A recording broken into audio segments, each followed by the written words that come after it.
kita panggil aja namanya Caca ya. Jadi sebelumnya Caca ini tuh dari kecil emang sensitif dengan makhluk halus. Cuman awalnya dia emang cuman bisa merasakan keberadaan makhluk halus doang, tapi nggak bisa lihat. Oke. Sampai satu ketika nih Nat, waktu Caca tuh baru masuk SMP, sekolahnya tuh ngadain yang namanya LDKS. Nah LDKS ini tuh di satu villa di daerah Bogor. Villanya tuh bagus, gede lah pokoknya. Dan kayak anak-anak LDKS pada umumnya, yang murid baru tuh dikasih tugas buat ngumpulin barang-barang kayak tali rafia, aquanya harus yang 1 botol seliter gitu, dan lain-lain lah intinya. Nah salah satu barang yang harus dibawa juga itu adalah mie instan. Dan ternyata mie instan punya Caca ini ketinggalan di rumah. Caca baru sadar pas udah sampai di villa nih. Panik lah dia, karena dia takut dihukum kan. Dia nanya ke temen-temennya, ada warung nggak deket sini? Ada di mana tuh? Untungnya temennya Caca ngasih tahu kalau di luar villa tuh ada warung. Keluarlah Caca dari villa. Dia ke depan gerbang, nanjak tuh karena di depan gerbang tuh kayak jalannya nanjak curam gitu. Sambil lari juga tuh dia buru-buru karena panik kan, satu barangnya dia gak kebawa nih buat LDKS. Dan untungnya dapet. Dia beli mie instan di warung. Udah selesai beli mie instan, dia langsung balik lagi tuh ke villanya. Nah kalau tadi dari villa tuh ke warungnya kayak jalannya nanjak banget, sekarang berarti menuju ke villa turunan kan. Turunan tajam. Si Caca buru-buru, gara-gara lari jatuhlah dia. Aduh. Nah pas jatuh, si Caca ini gak sengaja ucap kata kasar, anjing gitu. Ya refleks aja kan. Refleks. Dan pas Caca nengok ke arah depan, gak jauh dari dia ternyata ada kuburan di situ. Kuburan yang ketutup sama pohon-pohon gitulah intinya. Di sini belum kejadian apa-apa Nat, Moy. Pas malamnya, abis sholat maghrib, panitia LDKS dan peserta yang lain tuh semua ngadain zikir dan doa bersama gitu di aula villa mereka. Kayak aulanya tuh space besar, rada setengah outdoor gitu. Jadi gak ada pintu dan jendela sama sekali.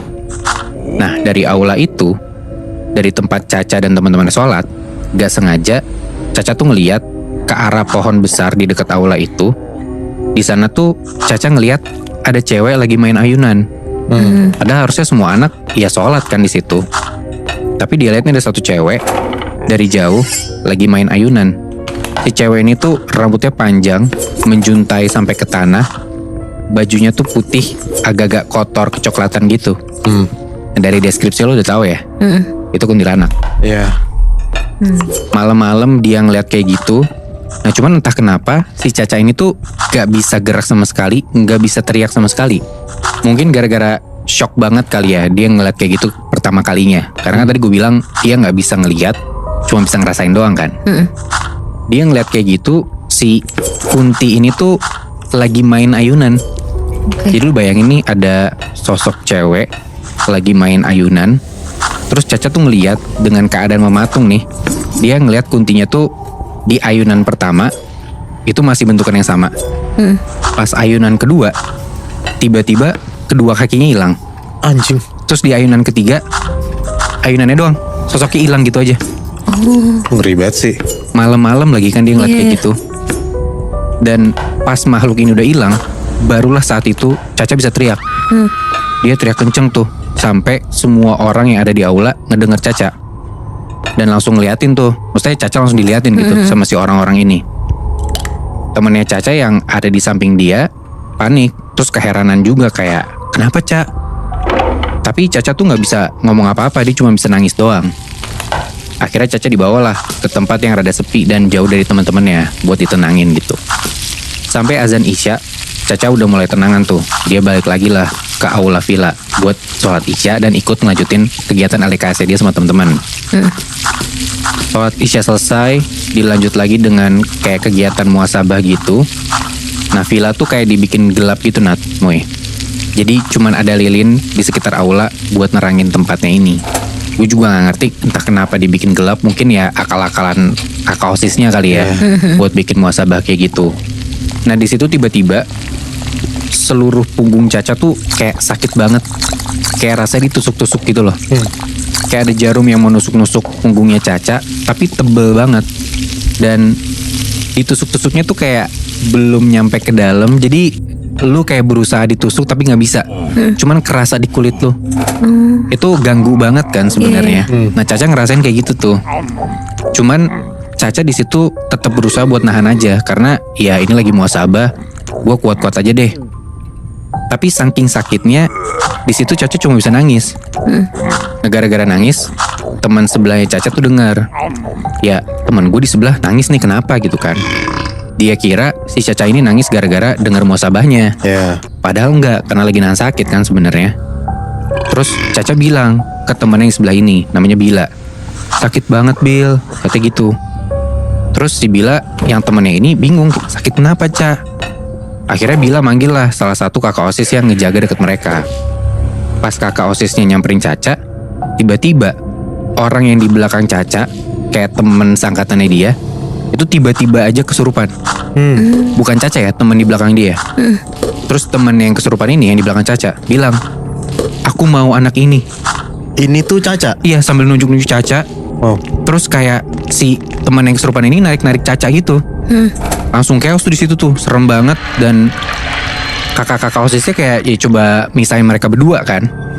Caca makin ketakutan di situ, sampai nangis kenceng banget. Pokoknya chaos banget gara-gara dia dan temannya ini yang kesurupan. Sampai akhirnya semua murid disuruh keluar dari aula itu karena keadaannya udah gak kondusif lah. Gak lama dari situ temennya Caca ini yang dipegangin sama beberapa anak OSIS itu tuh kayak coba ditenangin juga, didoain juga. Dan Caca pun dibawa ke salah satu kamar di villa itu yang emang untuk guru. Jadi Caca dipisahin dari teman-temannya lah. Nah setelah udah beberapa lama dicari tuh si guru agama yang ikut LDKS juga. Ketemu dan akhirnya guru agama ini nyamperin Caca di kamar itu.